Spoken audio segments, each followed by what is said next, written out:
கிறிஸ்துவுக்குள் பிரியமானவர்களே, கர்த்தரும் இரட்சகருமாய் இயேசு கிறிஸ்து நீடி நேற்று நாமத்தினாலே உங்கள் யாவருக்கும் என் அன்பின் வாழ்த்துக்களை இயேசு கிறிஸ்து நாமத்தினாலே தெரிவித்துக் கொள்கிறேன். தேவனர்லி அப்பம் பிரேயர் மினிஸ்ட்ரி சேனல் மூலியமாக உங்களோடு சந்திப்பதில் மிகுந்த மகிழ்ச்சியுறேன். தினந்தோறும் அதிகால வேளையிலே பரிசுத்த வேதாந்தத்திலிருந்து ஒரு பகுதி நாம் தியானித்து நம்முடைய குடும்ப பாதுகாப்பிற்காக நாம் ஜெபிக்கிறோம். வேற தேசத்துல வேற சூழ்நிலை இணைந்திருக்கிறீங்க. எல்லா தேசத்திலையுமே அதிகால வேளையிலே இந்த நாளிலும் ஆலயத்து கிளம்பிட்டு இருப்பீங்க. இன்னிலிருந்து 40 நாள் உபவாச நாட்கள். விசேஷமாக பரிசுத்த வேதாந்தத்திலே உபவாச நாட்களில் எப்படி இருக்க வேண்டும், ஆவிக்குரிய வாழ்க்கையிலே துளிர் விட என்ன செய்ய வேண்டும், உபவாச நாட்களில் என்ன செய்ய வேண்டும், அநேக காரியங்கள் பரிசுத்த வேதாந்தத்திலிருந்து நாம் தியானிக்க போகிறோம். நேற்று இரவு நேரத்திலே உபாகமம் 9ஆம் அதிகாரம் 18, 19 ஆகிய வசனங்களை தியானித்தோம். ஒருவேளை அந்த செய்தி யாராவது கேட்கல அப்படின்னா நைட்டுக்குள்ள செய்தி கேட்கலாம். இந்த நாளிலும் இயேசு கிறிஸ்து 40 நாள் இரவும் பகலும் 40 நாள் உபவாசமாக இருந்தார் என்று வேதம் சொல்கிறது. மத்தேயு சுவிசேஷம் 4ஆம் அதிகாரம் 1 11 ஆகிய வசனங்கள். அப்பொழுது இயேசு பிசாசினால் சோதிக்கப்படுவதற்கு ஆவியானவராலே வனாந்தரத்திற்கு கொண்டு போகப்பட்டார். ஹல்லேலூயா. கிறிஸ்துவுக்குள் பிரியமானவர்களே, சில குடும்பத்திலே 40 நாள் உபவாசம் அப்படின்னு உடனே நம்ம முதல்ல ஒரு ப்ரோக்ராம் போடணும். இந்த 40 நாள் நம்ம வாழ்க்கையிலே கர்த்தரை விட்டு தள்ளி போற எந்த ஒரு காரியமும் இருக்கக்கூடாது. ஏன்னா சில குடும்பத்தில் நீங்க ஞாயிற்றுக்கிழமை அழகா சர்ச்சுக்கு போயிருவீங்க. ஆனால் இந்த லென்த் டேஸில் மட்டும் 40 நாள் டெய்லி சர்ச்சுக்கு போகிற எத்தனையோ குடும்பங்கள் உண்டு. நைட் நேரத்தில் கன்வென்ஷன் பிரசங்கம் அட்டன் பண்ணுற எத்தனையோ குடும்பங்கள் உண்டு. சர்ச்சில் நிறைய ப்ரோக்ராம் நடந்துட்டு இருக்கும். லென்த் டேஸ்க்கு நிறைய குடும்பத்தில் போயிட்டு இருப்பீங்க. லென்த் டேஸில் சில குடும்பத்தில் கறி எடுக்காமல் இருக்கிறதெல்லாம் கரெக்டாக அட்ஜஸ்ட் பண்ணி உண்டியலில் காணிக்க போட்டுட்டு இருப்பாங்க. நிறைய காரியங்கள் உண்டு. ஆனால் ஆன்லைன் மூலிமா வேறு தேசத்தில் வேறு சூழ்நிலையில் இணைந்திருப்பீங்க. ஆன்லைனில் நம்ம பேசுகிறதுனால பல காரியங்கள் நம்ம ஓப்பன் டாக்கில் பேசிகிட்டு இருப்போம். அது நிறைய குடும்பத்துக்கு பிரயோஜனமாக இருக்குது. உங்கள் வீட்டில் குடும்பம் எல்லாரும் ரட்சிக்கப்பட்டாங்களா நீங்கள் டெஸ்ட் பண்ணலாம். இல்லை என் கணவர் இன்னும் ரட்சிக்கப்படணும், என் பிள்ளைகள் ரட்சிக்கப்படணும், என் குடும்பத்தில் இன்னும் யாருமே ரட்சிக்கப்படலை, நீங்களும் 40 நாள் உபவாசம் இருக்கலாம். 40 நாள் உபவாசம் இருக்கணும் அப்படின்னா சில குடும்பத்தில் காலையிலே வேலைக்கு கிளம்பி போயிருவீங்க. காலையிலே வேலைக்கு போயிட்டுருப்பீங்க. அப்போ நாங்கள் என்ன செய்யணும் அப்படிப்பீங்க. சாயங்காலம் வீட்டுக்கு வந்துடுவாங்க. நைட் நேரத்தில் ஒரு நேரம் உபவாசம் இருங்க. உபவாசம் இருக்கும்போது தேவனோட சமூகத்திலே காத்திருக்கணும். அதுதான் ரொம்ப முக்கியம். 40 நாளும் செல்போனில் தேவையில்லாமல் எதுவும் பார்க்காதீங்க. 40 நாள் சுத்திகரிப்பு நாள். 40 நாள் பரிசுத்தமாக்கப்படணும். உபவாசத்தோடு இருக்கும்போது பரிசுத்தமாக இருக்கணும். 40 நாள் தேவனுடைய சமூகத்தில் விழுந்து கிடக்கணும், மன்றாடி ஜெபிக்கணும். பழைய ஏற்பாட்டிலே மோசே குறித்து பார்க்கும்போது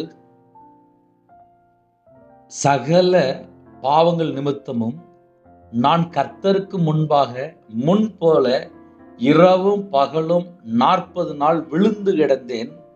நான் அப்பம் புசிக்கவும் இல்லை, தண்ணீர் குடிக்கவும் இல்லை.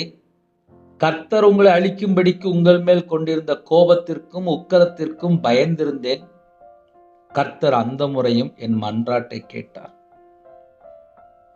கர்த்தருடைய சமூகத்திலே விழுந்து கிடந்து 40 நாள் ஜெபிக்கிறார். ஆவிக்குரிய வாழ்க்கையிலே நம்ம வாழ்க்கையில புதுப்பிக்கப்படணுமா? இந்த 40 நாள் தேவனுடைய சமூகத்திலே உபவாசத்தோடு இருங்க.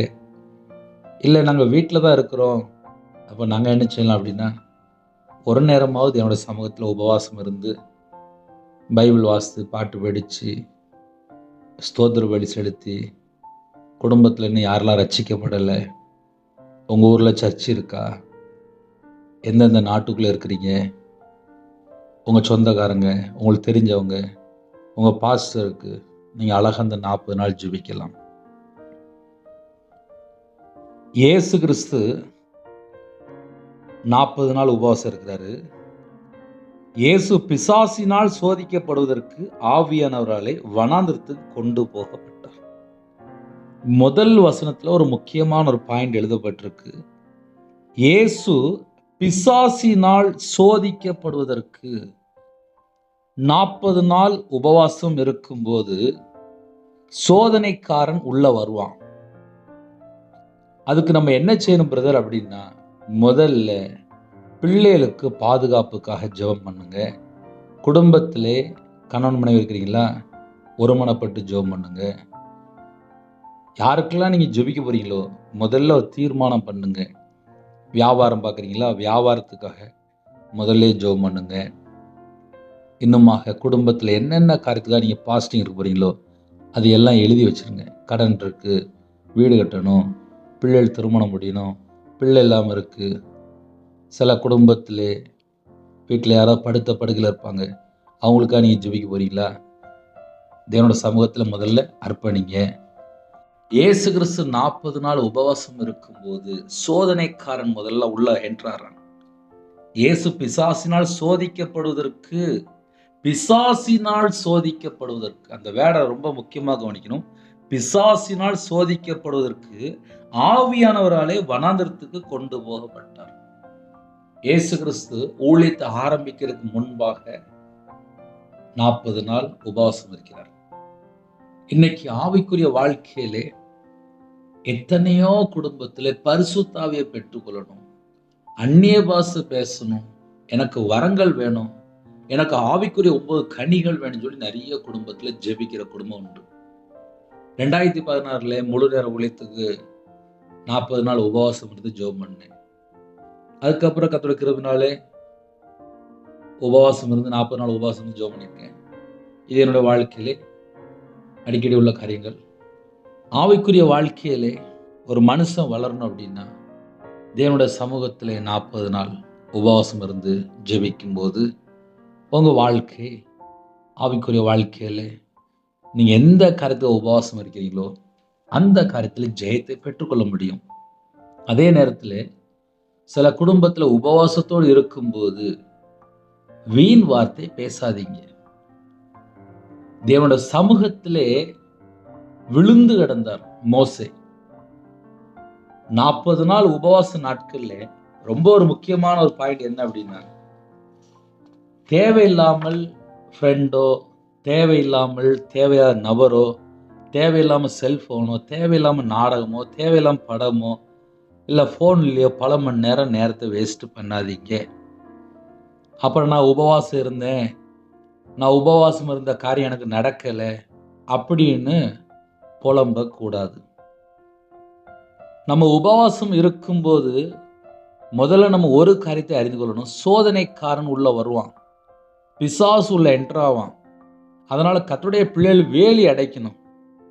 எதெல்லாம் வேலி அடைக்கணும் அப்படின்னா, கையில் ரிமோட்டாக இருக்கலாம், செல்ஃபோனாக இருக்கலாம், இல்லை டிவியாக இருக்கலாம், லேப்டாப்பாக இருக்கலாம். பக்கத்து வீட்டில் தேவையில்லாமல் வந்து பேசிகிட்டு இருப்பாங்க, தேவையில்லாம ஃப்ரெண்டு வந்து பேசிகிட்டு இருப்பாங்க, அப்போ தான் தேவையில்லாத சொந்தக்காரங்க வந்து பேசிகிட்டு இருப்பாங்க. முக்கியமான காரியம் பேசினா தப்பு இல்லை, தேவையில்லாமல் பல மணி நேரத்தை வேஸ்ட் பண்ணிகிட்டு இருப்பாங்க. ஒரு 40 நாள் இத்தனை மணிலே நான் உபவாசம் இருப்பேன் அப்படின்னா அந்த நேரத்திலே கரெக்டாக உபவாசம் இருக்கணும். அதே போல் உபவாசம் இருக்குன்னு சொல்லிட்டு கொட்டடிக்க வேண்டாம், யார்கிட்டையும் சொல்லிட்டு இருக்க வேண்டாம். உங்கள் வாழ்க்கையில் உங்களுக்கும் தேவனுக்கும் உள்ள காரியம் மட்டும்தான். ஆவிக்குரிய வாழ்க்கையில் நீங்கள் எதுக்காக உபவாசம் இருக்கிறீங்க, தேவனோட சமூகத்தில் எந்த காரியத்துக்காக கேட்டு வாங்க போகிறீங்க, அது உங்களுக்கும் தேவனுக்கும் உள்ள ரகசியம். ஒருவேளை என்னுடைய வாழ்க்கை நான் ரொம்ப பாவத்தில் இருக்கிறேன், என்னையால் இந்த பாவத்தில் வெளியில் வர முடியல, நான் தண்ணி அடிச்சுட்டு இருக்கேன் வெளியில் வர முடியல, நான் அந்த மாதிரி ஒரு அசுத்தமான பாவத்தில் இருக்கேன் வெளியில் வர முடியல, கண்டிப்பாக 40 நாள் உபவாசம் இருந்து தேவனோட சமூகத்தில் ஜெபிங்க. கர்த்தர் ஒரு மாற்றத்தை தருவார். சில குடும்பத்திலே வீட்டில் நிறைய பிரச்சனையோடு இருப்பீங்க. கடன் பிரச்சனையாக இருக்கலாம், இல்லை கணவன் மனைவிக்குள்ள ஒரு சந்தேகம், இல்லை டைவர்ஸ் கேஸு, இல்லை என் கணவர் பேசாமல் இருக்கிறாரு, என் குடும்பத்தில் விக்கிர வழிபாடு இருக்குது, என் பிள்ளைகள் வந்து தவறான வழியில போயிட்டு இருக்காங்க, மதுபான அடிமையில் இருக்காங்க, போதை அடிமையில் இருக்காங்க, கஞ்சா பழக்கத்தில் இருக்காங்க, பல மாசமா என்கிட்ட பேசாமல் இருக்காங்க. இப்படி வீட்டில் ஏதாவது பிரச்சனை இருந்துச்சு அப்படின்னா 40 நாள் தேவனுடைய சமூகத்தில் உபவாசத்தோடு இருந்து நீங்கள் ஜெபம் பண்ணுங்க. கர்த்தர் மட்டும்தான் விடுதலை தருவார். சத்தியத்தை அறிவீர்கள், சத்தியம் உங்களை விடுதலையாக்கும். அதனால தேவன் அருளிய அப்பம் மினிஸ்டர் மூலியமா இணைந்திருக்கிற ஒவ்வொரு குடும்பத்துக்கும் கர்த்தருடைய ஆவியான உங்க கூட எப்போ பேசுறாரோ அந்த வார்த்தைக்கு நீங்க கீழ்ப்படிந்து இருந்தா போதும். அதனால காலை வேளையிலே 40 நாள் உபவாச நாட்களுக்காக ஒவ்வொரு நாளும் பரிசுத்த வேதாந்தத்திலே உபவாசத்தை பற்றி என்ன எழுதப்பட்டிருக்கு, அநேக காரியங்கள் நம்ம பேசுவோம். அதே நேரத்தில் நைட் நேரத்தில் 8 மணிக்கு பேசுவோம். இரவு நேரத்தில் நம்ம என்ன செய்யணும் அதையும் நீங்கள் இணைந்து கேட்கலாம். இன்னொரு முக்கியமான காரியம், 40 நாள் உபவாசம் இருக்கும்போது மற்றவங்கள்ட்ட ரொம்ப சொல்லிட்டு இருக்காதீங்க. 3 மணி நேரம் எனக்கு உபவாசம் இருக்க முடியும், 3 மணி நேரம் நான் பாட்டு படித்து ஜெபம் பண்ணுவேன், எனக்கு 3 மணி நேரம் தான் ஒரு நாளையில் டைம் இருக்குது, நான் நைட்டு மட்டும்தான் ஃப்ரீயாக இருப்பேன், நைட்டு மட்டும்தான் எனக்கு டைம் கிடைக்கும் அப்படின்னா நீங்கள் காலையில் வழக்கத்தின்படியே நீங்கள் வேலைக்கு போயிட்டு வாங்க. இன்னும் காலையில் வெளியில் போயிட்டாங்க, மத்தியானம் வெளியில் போயிட்டாங்க, நைட்டு வெளியில் போயிட்டாங்க. வீட்டுக்கு வந்ததுக்கப்புறம், ஏன்னா சில குடும்பத்தில் நைட்டு தான் வீட்டில் போய் ஜாமான் வாங்கிட்டு வருவாங்க. எல்லாம் முடிச்சதுக்கப்புறம் நைட்டில் வீட்டில் ஃப்ரீயாக இருக்கும்போது செல்ஃபோன்லாம் ஒதுக்கி வச்சுட்டு ஒரு 2 மணி நேரம் 3 மணி நேரம் தேவனுடைய சமூகத்தில் காத்திருந்து பாட்டு படித்து ஜெபம் பண்ணுங்க. தேவனுடைய பாதப்படியிலே உட்கார்ந்துருங்க. அதுதான் முக்கியம். பழைய ஏற்பாட்டிலே மோசே தேவனுடைய சமூகத்திலே 40 நாள் விழுந்து கிடந்தேன் அப்படின்னு சொல்லிட்டார். கர்த்தர் அந்த முறையும் என் மன்றாட்டை கேட்டார். கர்த்தர் அந்த முறையும் என் மன்றாட்டை கேட்டார். அப்ப புதிய ஏற்பாட்டில் இயேசு கிறிஸ்து பிசாசினால் சோதிக்கப்படுவதற்கு ஆவியானவராலே வனாந்தரத்துக்கு கொண்டு போகப்பட்டார். அப்ப 40 நாளுடைய ஒரு முக்கியமான ஒரு பாயிண்ட் என்ன அப்படின்னா, சோதனைக்காரன் உள்ள வரான். இன்னொரு பக்கம் பார்த்தா ஆவியானவராலே வனாந்தரத்துக்கு கொண்டு போகப்பட்டார். இயேசு கிறிஸ்துனுடைய வாழ்க்கையிலே வனாந்தரத்துக்கு கொண்டு போகப்பட்டார். அந்த வனாந்தரத்திலே 40 நாள் இரவும் பகலும் உபவாசம் இருந்த பின்பு அவருக்கு பசி உண்டாயிற்று. 40 நாள் உபவாசம் இருந்த பின்பு இரவும் பகலும் 40 நாள் இயேசு கிறிஸ்து உபவாசம் இருந்திருக்காரு. இப்ப இன்னைக்கு நம்ம சில குடும்பத்துல நம்ம சொல்ல முடியும், எனக்கு பிரஷர் இருக்கு, எனக்கு சுகர் இருக்கு, எனக்கு ஹார்ட் ப்ராப்ளம் இருக்கு அப்படிம்பாங்க. அவங்க மாத்திரை எடுத்துட்டு இருப்பாங்க. ஒரு மணி நேரம் 2 மணி நேரம் தேவனுடைய சமூகத்துல காத்து இருக்குது பெருசா இருக்கும். ஏன்னா வயசாயிருக்கும், பலவீனமா இருப்பாங்க, பல சூழல இருப்பாங்க. அதனால உபவாச நாட்கள்ல உங்களுக்கு எவ்வளவு நேரம் இருக்க முடியும், அந்த நேரத்துல செல்போனோ இல்ல லேப்டாப்போ இல்ல டிவியோ பார்க்காமல் ஒதுக்கி வச்சுட்டு தேவனோட சமூகத்துல காத்திருந்து பைபிள் வாசிங்க, ஜெபம் பண்ணுங்க, ஸ்தோத்திர பலி செலுத்துங்க. தனிப்பட்ட முறையிலே தேவனோட பாதத்திலே காத்திருங்க.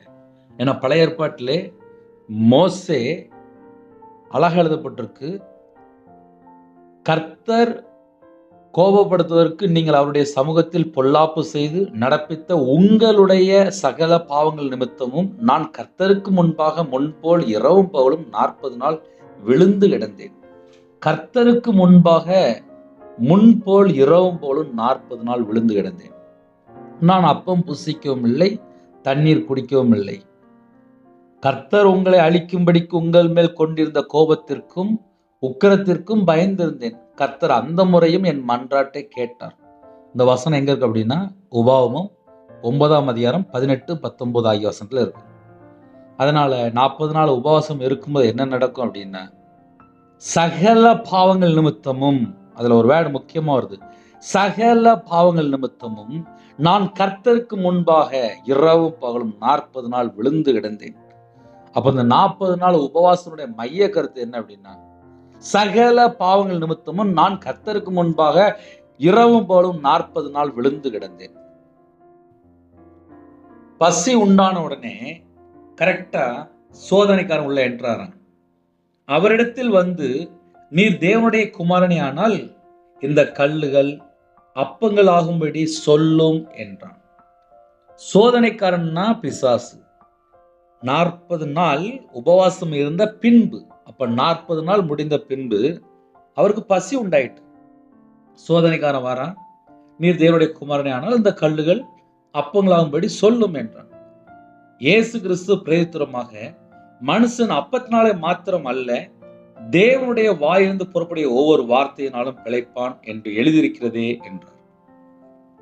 இப்ப இயேசு கிறிஸ்து பிசாசை எப்படி ஜெயிக்கிறாரு அப்படின்னு சொல்லி பார்க்கும்போது, வேத வசனத்தை வச்சு பிசாசை ஜெயிக்கிறார். இன்னைக்கு நிறைய குடும்பத்திலே உபவாசம் இருப்பாங்க, 40 நாள் உபவாசம் இருப்பாங்க. பாஸ்டர் சொல்லிட்டாரு, சர்ச்சில் சொல்லிட்டாங்க அப்படின்னு சொல்லி உபவாசம் இருப்பாங்க. ஒரு மணி நேரம் கூட உட்காந்து ஜெபம் பண்ணிடுவாங்க. சர்ச்சில் போய் கூட 1 மணி நேரம் உட்காந்துட்டு வந்துடுவாங்க. ஆனா கையில பைபிள் எடுத்து வாசிக்க மாட்டாங்க. பிசாசை ஜெயிக்கணும் அப்படின்னா முதல்ல ஒரு மனுஷனுக்கு சத்தியம் தெரிஞ்சிருக்கணும். ஏன்னா பிசாசு எப்படி வாரான் அப்படின்னா வசனத்தை கொண்டே உங்கள்கிட்ட வருவான். இன்னைக்கு நிறைய குடும்பத்துல ஏன் தோல்வி, ஏன் பிரச்சனை, ஏன் போராட்டம் சொல்லி பார்க்கும்போது பிசாசு எப்படி வாரான்னு சொல்லி கண்டுபிடிக்க முடியல. இயேசு கிறிஸ்து பிசாசு எப்படி ஜெயிச்சான்னு சொல்லி பார்க்கும்போது, தேவனுடைய வாயிலிருந்து புறப்படைய ஒவ்வொரு வார்த்தையினாலும் பிழைப்பான் என்று எழுதியிருக்கிறதே என்றார். அப்ப இயேசு கிறிஸ்து சோதனைக்காரனை எப்படி ஜெயிச்சார், அதை நம்ம முதல் பாயிண்ட் நம்ம எப்படி பார்க்கலாம் அப்படின்னா, தேவனுடைய வாயிலிருந்து புறப்படைய ஒவ்வொரு வார்த்தையினாலும் பிழைப்பான் என்று எழுதியிருக்கிறது. 40 நாள் முடிந்த பின்பாக இயேசு கிறிஸ்துக்கு பசி உண்டாகிறது. உடனே பிசாசு வாரான், இந்த கல்லுகளை அப்பங்களாக்கும் என்று சொல்லும் அப்படிங்க.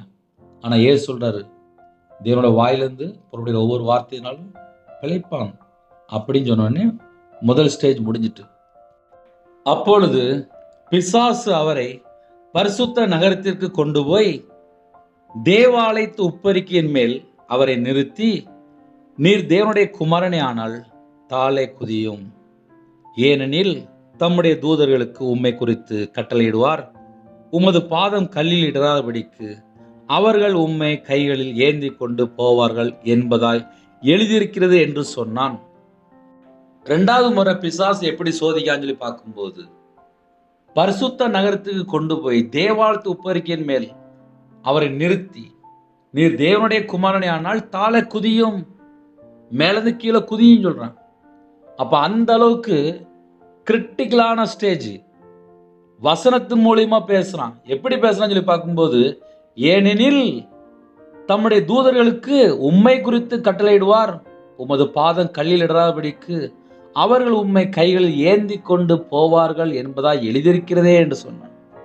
உடனே இயேசு சொல்றாரு, அதற்கு இயேசு, உன் தேவனாய் கர்த்தரை பரீட்சை பாராதிருப்பாயா என்று எழுதியிருக்கிறதே என்றார். அப்போ சோதனைக்காரன் வந்து பேசும்போது வசனத்தை வச்சு பேசுறான். இயேசு கிறிஸ்து வசனத்தை வச்சுதான் பிசாசை ஜெயிக்கிறார். அப்ப கர்த்தருடைய பிள்ளைகளுக்கு ஒரு ஜெயமுள்ள ஒரு வாழ்க்கை வேணும் அப்படின்னா முதல்ல கையில பைபிள் எடுத்து வாசிக்க பழகணும். ஏன்னா நிறைய குடும்பத்துல கையில பைபிள் எடுத்து வாசிக்காம இஷ்டம் போல வாழ்ந்துட்டு இருக்காங்க. ஆனா கேட்டேன், நான் சர்ச்சில் போய் ஜெபம் பண்ணிட்டேன், நான் பாஸ்டிங் இருந்துட்டேன், எல்லாம் சொல்லிடுவாங்க. ஆனா முழு பைபிளை வாசிச்சிட்டீங்களா சொல்லி கேட்டா சொல்ல முடியாது. ஏன்னா பைபிள் வாசிக்கிற பழக்கம் இருக்காது. கேட்டா பைபிள் வாசித்தா புரியல அப்படிம்பாங்க. ஏன் புரியலன்னு சொல்லி பின்னாடி பார்க்கும்போது, வீட்டில் பார்த்து நல்ல நாடகம் படம் பார்த்துட்டு இருக்கும்போது வசனத்தை ஃபுல்லா பிசாசு திருடிட்டு போயிடும். ஒரு ஜெயமுள்ள வாழ்க்கை வேணும் அப்படின்னா பரிசுத்த ஆவியால் நிரப்பப்பட வேண்டியிருக்கு, தேவ ஆவியால் நிரப்பப்பட வேண்டியிருக்கு, கர்த்தருடைய ஆவியால் நிரப்பப்பட வேண்டியிருக்கு. நம்ம இருதயத்துக்குள்ள தேவன் அருளிய வேதம் இருக்கணும். அப்பந்தான் நம்ம பிசாசுகிட்ட எதிர்த்து நிற்க முடியும். அதுவும் தேவனோட வார்த்தைக்கு கீழ்ப்படிந்திருந்தா மட்டும்தான் பிசாசுக்கு எதிர்த்து நிற்க முடியும். அதனால 40 நாள் ஒருவேளை யாராவது பாஸ்டிங் இருக்கணும்னு நினைச்சீங்க அப்படின்னா, பைபிள் வசனம் உங்களுக்கு தெரியுமா? பைபிள் வசனத்தை நீங்க கீழ்ப்படுகிறீங்களா? உங்க வாழ்க்கையிலே தேவனோட வார்த்தைக்கு கீழ்ப்படுகிற அந்த அனுபவம் இருக்கா? ஏன்னா சோதனைக்காரன் உள்ள வரும்போது, பிசாசு உள்ள என்ட்ராகும் போது அவன் முதல்ல என்ன கேட்பான்? நம்ம கொஞ்சம் யோசித்து பார்ப்போமே, நீ ஏன் பைபிள் வாசிக்கல, நீ ஏன் ஜெபம் பண்ணல அப்படிம்பா. அப்போனா கர்த்தருடைய பிள்ளைகள் என்ன செய்யணும் அப்படின்னா, முதல்ல கையில பைபிள் எடுத்து வாசிக்கிற பழக்கமா இருக்கணும். அந்த வசனத்தின்படி கீழ்ப்படுகிற பிள்ளைகளா இருக்கணும். அந்த வசனத்தை கை கொள்கிற பிள்ளைகளா இருக்கணும். பரிசுத்தமா வாழணும், உண்மையா வாழணும், தேவனோட வார்த்தை கீழ்ப்படியணும், தேவனோட சமூகத்தில் அர்ப்பணிக்கணும், தாழ்த்தணும். ஏகப்பட்ட காரியம் இருக்கு. கிறிஸ்துவ வாழ்க்கை அப்படின்னா, ஒரு ஜெயமுள்ள வாழ்க்கையை வாழணும் அப்படின்னா நம்ம முதல்ல கர்த்தருடைய பிள்ளையா இருக்கணும். அப்பந்தான் நம்மளோட வாழ்க்கையில ஒரு ஜெயம். ஹல்லேலூயா. மறுபடியும் பிசாசு அவரை மிகவும் உயர்ந்த மலையின் மேல் கொண்டு போய் உலகத்தின் சகல ராஜ்யங்களையும் அவைகளின் மகிமையையும் அவருக்கு காண்பித்து, நீர் சாஷ்டாங்கமாய் விழுந்து என்னை பணிந்து கொண்டால் இவைகளை எல்லாம் உமக்கு தருவேன் என்று சொன்னான். அப்பொழுது இயேசு, அப்பாலை போ சாத்தானே, உன் தேவனாய் கர்த்தரை பணிந்து கொண்டு அவர் ஒருவருக்கே ஆராதனை செய்வாயாக என்று எழுதியிருக்கிறதே என்றார். அப்பொழுது பிசாசானவன் அவரை விட்டு விலகி போனான். உடனே தேவ தூதர்கள் வந்து அவருக்கு பணிவிடை செய்தார்கள். இப்ப அடுத்த பாயிண்ட் என்ன அப்படின்னா, பிசாசு சொல்றான், சாஷ்டாங்கமாய் என்னை பணிந்து கொள்ளும், என்னை பணிந்து கொள்ளும் அப்படிங்க. அப்ப பிசாசுடைய ஹையஸ்ட் ஸ்டேஜ் என்ன அப்படின்னா, பிசாச பணிந்து கொள்ளணும். பிசாசு ஏன் மறுபடியும் சுத்தி சுத்தி சுத்தி வாரான் அப்படின்னா, பிசாச பணிந்து கொள்ளணும். கடைசி காலத்துல விக்கிரத்துல போய் பணிந்து கிடக்குறாங்க, விக்கிரத்தை போய் தொழுது கொள்றாங்க. ஜீவனுள்ள தேவனை தொழுது கொள்ளும் போது நம்ம குடும்பம் ஆசிரியப்படும். ஒரு குடும்பம் கர்த்தரை விட்டு விலகி போய் விக்கிர வழிபாடுக்குள்ள போகும்போது சாபத்துக்குள்ள சிக்கி கொள்றாங்க. இன்னைக்கு கடைசி காலத்துல இப்ப என்ன நடக்கும் அப்படின்னா, விக்கிரத்துல போய் ஜனங்கள் விழுந்து கிடக்குறாங்க, விக்கிரத்துல போய் இரவும் போலுமா கிடக்குறாங்க. ஜீவனுள்ள தேவனை நாம் பணிந்து கொள்ளும் போது நம்ம குடும்பம் ஆசீர்வதிக்கப்படும். இயேசு கிறிஸ்து 40 நாள் உபவாசம் இருந்த பின்பு சோதனைக்காரன் வாரான், அப்பாலை போ சாத்தானே அப்படின்னு சொல்றாரு. அதுக்கப்புறம் உன் தேவனை கர்த்தரை பணிந்து கொண்டு அவர் ஒருவருக்கே ஆராதனை செய்வாயாக என்று எழுதியிருக்கிறதே என்றார். அதுக்கப்புறம் அவன் கிளம்பி போயிட்டான். அப்பொழுது பிசாசானவன் அவரை விட்டு விலகி போனான் என்று எழுதப்பட்டிருக்கு. அப்ப கர்த்தருடைய பிள்ளைகளுடைய வாழ்க்கையிலே சோதனைக்காரன் உண்டு, சோதனைக்காரன் வருவான். எல்லாருடைய வாழ்க்கையிலுமே ஏதோ ஒரு சோதனை வந்துகிட்டே தான் இருக்கும். அந்த சோதனை காலத்துல நம்ம ஜெயிக்கணும் அப்படின்னா நமக்குள்ள தேவனோட வார்த்தை இருந்தா மட்டும்தான் ஜெயிக்க முடியும். இதை ஏன் உங்களுக்கு காலையில ஆழமா சொல்ல வேண்டியிருக்கு அப்படின்னா, சில குடும்பத்துல உபவாசம் அப்படின்னா உபவாசம் இருப்பாங்க. உபவாசம் இருந்துட்டு கையில செல்போன் தான் நம்ம எடுத்து பார்த்துட்டு இருப்போம். ஒருவேளை நீங்களே கேட்கலாம், பிரதர் நான் நைட்டு தானே பாஸ்டிங் இருக்கிறேன், பகல்ல கொஞ்சம் நாடகம் பார்க்கலாமா, கொஞ்சம் படம் பார்க்கலாமா அப்படின்னு கூட சில குடும்பத்துல யோசிப்பாங்க. கர்த்தரை விட்டு தள்ளி போற எந்த ஒரு காரியம் பார்த்தாலும் அந்த இடத்துல பிசாசு என்டர் ஆயிடுவான். அதுக்கப்புறம் நான் பாஸ்டிங் இருந்தேன் எனக்கு ஜெயம் கிடைக்கல அப்படின்னு சொல்லி நீங்க சொல்லக்கூடாது. ஒருவேளை உபவாசம் இருக்கணும் அப்படின்னா உண்மையா இருங்க. வீட்டில் இருக்கிறீங்களா, எவ்வளவு நேரம்னாலும் இருங்க. இருக்கிற நேரத்திலே மனுஷன்ட்ட பேசாம தேவனோட சமூகத்துல காத்துருங்க. அதுதான் ரொம்ப முக்கியம். 40 நாளும் அநேக காரியங்கள் தியானிக்க போகிறோம். இன்னைக்கு நம்ம தியானிச்ச தியானம் என்ன அப்படின்னா, இயேசு கிறிஸ்து 40 நாள் உபவாசம் இருக்கிறாரு. பிசாசினால் சோதிக்கப்படுவதற்கு ஆவியானவராலே வனாந்தரத்துக்கு கொண்டு போகப்பட்டார். அப்படின்னா என்ன பிரதர் அர்த்தம் அப்படின்னா, ஆவிக்குரிய வாழ்க்கையிலே நம்ம உபவாசம் இருக்கும்போது சோதனைக்காரன் உள்ள வருவான். சோதனைக்காரன் வந்தா என்ன செய்வான் அப்படின்னா, முதல்ல சாப்பிடு, வயிறு பசிக்கல, கொஞ்சோண்டு சாப்பிடு, ஒன்றும் செய்யாது, கொஞ்சம் சாப்பிட்டுட்டு பாஸ்டிங் இருந்துக்க அப்படின்னு மெதுவா சொல்லி பார்ப்பான். அப்ப பாஸ்டிங்ல இருக்கும்போது பிசாசு மெதுவா வந்து கொஞ்சம் கறி சாப்பிடலாமே அப்படிம்பா. இதெல்லாம் நடக்கும். 2வது பெரிய பெரிய பிரச்சனை காமிப்பான். 3வது எண்ணெயை தொழுதுகொள் அப்படிம்பா. அப்ப அவனுடைய ஃபார்முலா ஒரு 3 பாயிண்ட் இருக்கு. முதல்ல சாப்பிடு, 2வது பெரிய பிரச்சனை காமிப்பான், 3வது எண்ணெயை தொழுதுகொள். அந்த 3 பாயிண்ட் தான். கர்த்தருடைய பிள்ளைகள் ஒரு ஜெயம் பெறணும் அப்படின்னா நம்ம தேவனோட சத்தத்தை கேட்கும்போது, தேவனோட வார்த்தை கீழ்ப்படியும் போது நம்ம குடும்பம் ஆசீர்வதிக்கப்படும். உபவாச நாட்கள்ல தேவனுடைய பாதபிள்ளை காத்திருந்து என்னை பரிசுத்தப்படுத்துங்கப்பா, உங்க கிருபைலாம் நிரப்புங்கப்பா, வரங்கள்லாம் நிரப்புங்கப்பா, கனிகள்லாம் நிரப்புங்கப்பா, என்னை அபிஷேகம் பண்ணுங்கப்பான்னு சொல்லி கேளுங்க. புதுப்பிக்கப்படுத்தும்.